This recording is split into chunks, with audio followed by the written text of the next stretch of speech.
இரட்சகர் இயேசுவின் நாமத்தில் வாழ்த்துக்கள். இந்த நாளிலும் யோவான் எழுதின சுவிசேஷம் 19வது அதிகாரம் 17வது வசனத்திலிருந்து 34வது வசனம் வரையிலும் தியானிக்கலாம். யோவான் இயேசுதாமே சிலுவையை சுமந்தார் என்று இங்கே எழுதுகிறதை பார்க்கிறோம். சுமந்து கொண்டு அங்கே கொல்கதா கபாலஸ்தலம் என்று அழைக்கப்படுகிற இடத்திற்கு அவர் கடந்து சென்றார். மண்டையோடு என்று அர்த்தமுடைய அந்த இடத்திற்கு கடந்து சென்றார் என்று எழுதுகிறார். அங்கே ஒரு சத்தியத்தை எழுத பிலாத்துவை தேவன் பயன்படுத்தினதை பார்க்கிறோம். எபிரேய, கிரேக்கு, லத்தீன் மொழிகளில் யூதருடைய ராஜா என்று எழுதினான். யூதருடைய ராஜா என்று அவன் சொன்னதாக எழுதும் என்று அவர்கள் வாக்குவாதம் பண்ணினார்கள். நான் எழுதினதே என்றான். உண்மையிலேயே அவர் இஸ்ரவேலின் மேசியா தான். இங்கே ஒரே நாளில் நிறைவேறிய 27 தீர்க்க தரிசனங்களை குறித்து நாம் கற்றுக்கொள்ள முடியும்.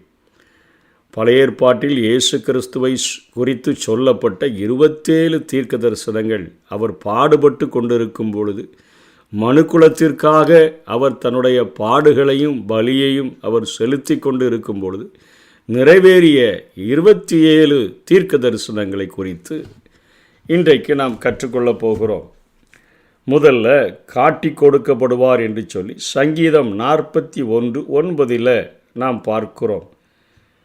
அதாவது, என் பிராண சிநேகிதனும் நான் நம்பினவனும் என் அப்பம் புசித்தவனுமாகிய மனுஷனும் என்மேல் தன் குதிகாலை தூக்கினான் என்று சொல்லி அங்கே சங்கீதத்தில் எழுதியிருக்கிறது. மத்தேயு 10:4 26வது அதிகாரம் 49:50 இதை நாம் பார்க்க முடியும். அந்த யூதாஸ் காரியோத்து தன்னை காட்டி கொடுப்பான் என்று சொல்லும் பொழுது இந்த வார்த்தையை பயன்படுத்துகிறதை நாம் பார்க்கிறோம். 2வது 30 வெள்ளி காசுக்கு விற்கப்படுவார் என்று சொல்லி சகரியா 11வது அதிகாரம் 12ஆம் வசனம் 13ஆம் வசனங்களிலே எழுதப்பட்டிருக்கிறது. அதன்படி மத்தேயு 26:15 அங்கே இந்த காரியங்கள் அங்கே நடந்தேறினதை பார்க்கிறோம். உங்கள் பார்வைக்கு நன்றாய் கண்டால் என் கூலியை தாருங்கள், இல்லாவிட்டால் இருக்கட்டும் என்று அவர்களோட சொன்னேன். அப்பொழுது எனக்கு கூலியாக 30 வெள்ளி காசை நிறுத்தார்கள் என்று சொல்லி அங்கே சகரியா குறிப்பிடுகிறான். அது இங்கே இயேசு கிறிஸ்துவை யூதாஸ் காட்டி கொடுப்பதற்கு அவனுக்கு பேசப்பட்ட விலை ஒரு மாத சம்பளம் 30 வெள்ளி காசை குறித்து பார்க்கிறோம். அந்த காசு தேவாலயத்தில் எரிந்து விடப்படும் என்று சகரியா 11:13 எழுதப்பட்டிருக்குது. கர்த்தர் என்னை நோக்கி அதை குயவனிடத்தில் எரிந்துவிடு என்றார்.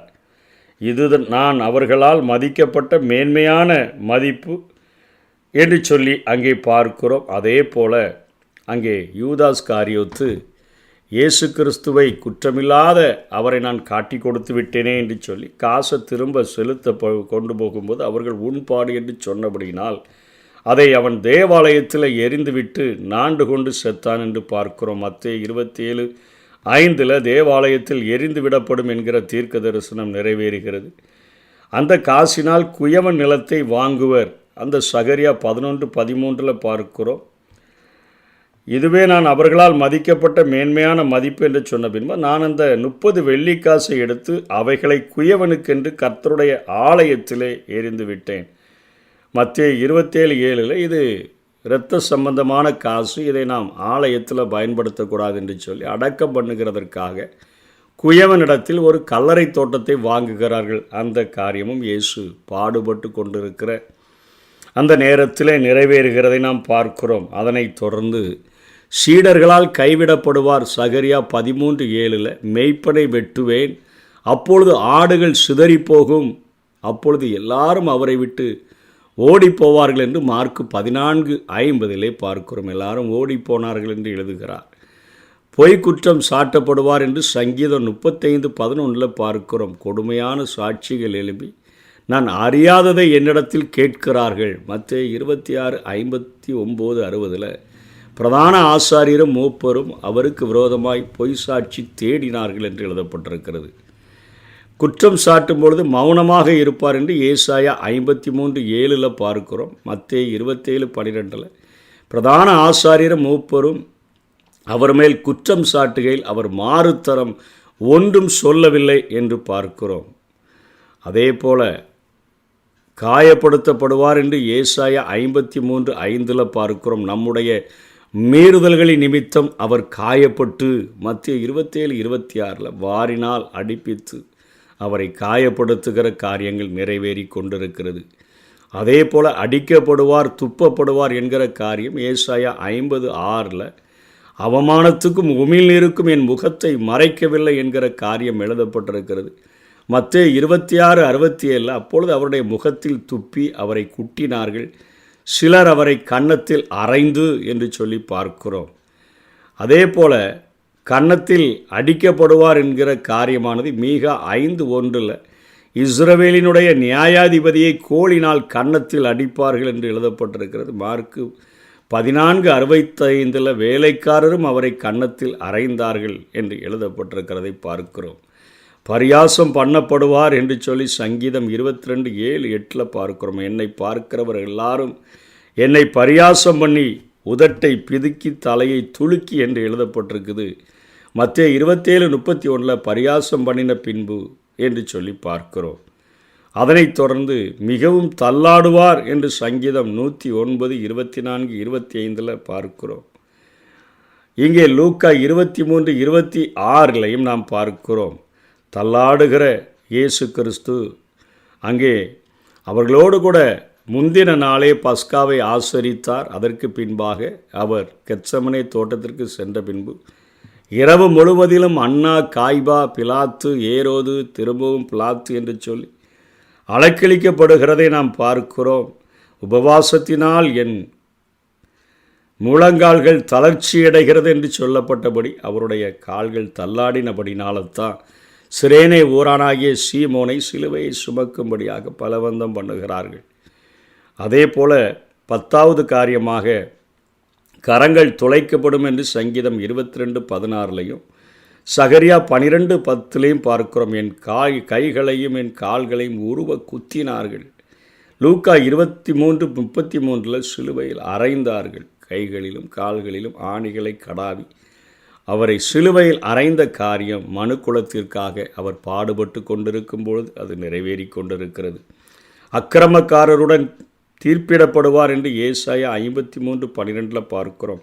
அக்கிரமக்காரரில் ஒருவராக எண்ணப்பட்டு என்று சொல்லி மத்தேயு 27:38 2 கள்ளர்கள் சிலுவையில் அறையப்பட்டனர். ஒரு பக்கம் வலது பக்கத்தில் ஒருவர், 2 பக்கத்தில் ஒருவர். அதாவது 2 பேர் திருடன் சைடில் இருக்கிறாங்க, நடுவில் பெரிய திருடன் இருக்கிறான் என்பது போல் அவர்கள் காட்ட வேண்டும் என்று சொல்லி அந்த காரியத்தை செய்கிறார்கள். அக்கிரமக்காரருக்காகவும் வேண்டுதல் செய்வார் என்று ஏசாயா 53:12 பார்க்கிறோம். லூக்கா 23:34 பிதாவே இவர்களுக்கு மன்னியும் என்று ஜெபிக்கிறார் தன்னை சிலுவையில் அறைந்தவர்களுக்காக. சொந்த மக்களால் கைவிடப்படுவார் ஏசாயா 53:3 பார்க்கிறோம். அவர் அசட்டை பண்ணப்பட்டு இருந்தார், அவரை எண்ணாமற் போனோம் என்று எழுதப்பட்டிருக்கிறது. யோவான் 5வது அதிகாரம் 7ஆம் வசனத்திலையும் 48வது வசனத்திலையும் அவைகள் நிறைவேறுகின்றன.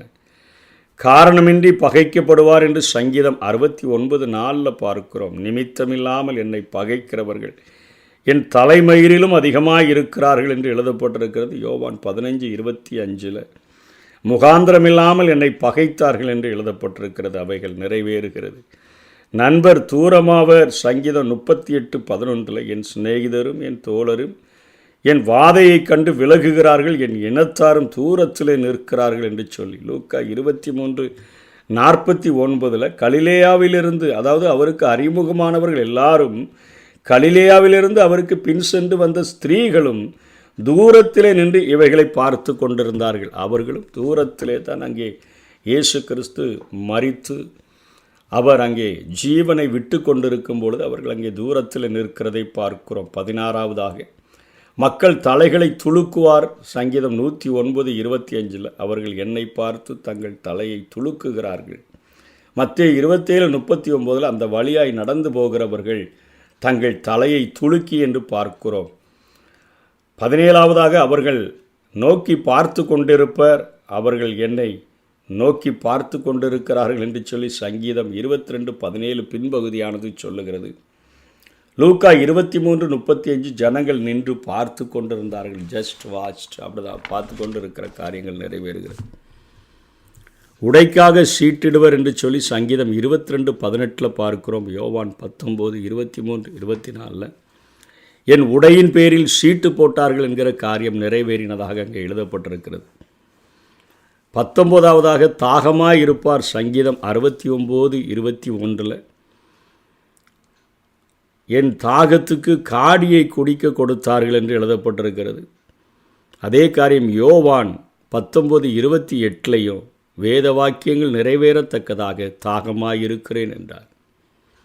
காடியை குடிக்க கொடுப்பர் என்கிற காரியமும் அதே வசனத்தை அது குறிக்கக்கூடியதாக இருக்கிறது. தாகமாக இருக்கிறதுனால் காடி. மத்தேயு 27:34 கசப்பு கலந்த காடியை குடிக்க கொடுத்தார்கள். அவரது கதறல் கேட்கப்படவில்லை. சங்கீதம் 22:1 நான் கதறி சொல்லும் வார்த்தைகளை கேளாமலும் ஏன் தூரமாய் இருக்கிறேன். மத்தேயு 27:46 என் தேவனே என் தேவனே ஏன் என்னை கைவிட்டீர் என்று இயேசு கதறுகிறார். 22ஆவதாக பிதாவினிடத்தில் தமது ஆவியை ஒப்புவிப்பார். சங்கீதம் 31:5 பார்க்கிறோம். உமது கையில் என் ஆவியை ஒப்புவிக்கிறேன். சத்தியபரனாகிய கர்த்தாவே நீர் என்னை மீட்டு கொண்டீர். இங்கே லூக்கா 23:46 சொல்லப்படுகிறது. 23ஆவதாக எலும்புகள் முறிக்கப்படாது. சங்கீதம் 34:20 அவன் எலும்புகளையெல்லாம் காப்பாற்றுகிறார், அவைகளில் ஒன்று முறிக்கப்படுவதில்லை. யோவான் 19:33 அவர் மரித்திருக்கிறதைக் கண்டு அவருடைய கால் எலும்புகளை முறிக்கவில்லை என்று பார்க்கிறோம்.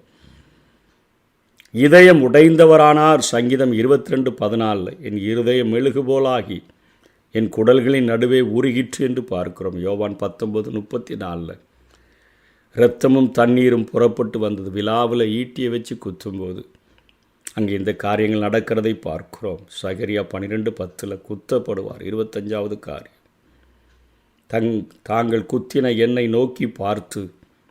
யோவான் 19:34 ஈட்டினால் குத்தினான் என்று பார்க்கிறோம்.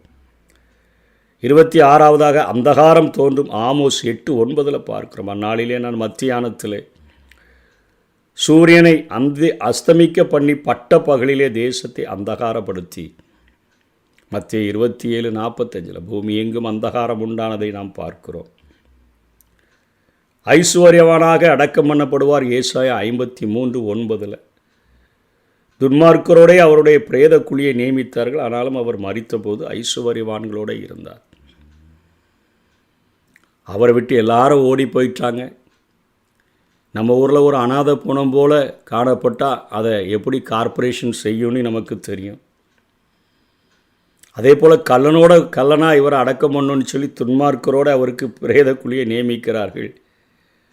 ஆனால் இயேசுவை ரகசியமாய் பின்பற்றின அரிமத்தியா ஊரானாகிய யோசேப்பு அங்கே நிக்கோதேமும் வந்து பிலாத்துவினிடத்தில் கேட்டு அங்கே யோசேப்பு தனக்கென்று ஒரு கண்மலையில் வெட்டியிருந்த ஒரு புதிய கல்லறையில் அவரை வைப்பதற்கு 100 ராத்தல் கொண்டு வந்து யூதர்களுடைய முறைமையின்படி அடக்கம் பண்ணுகிறதற்கு நிக்கோதேமு.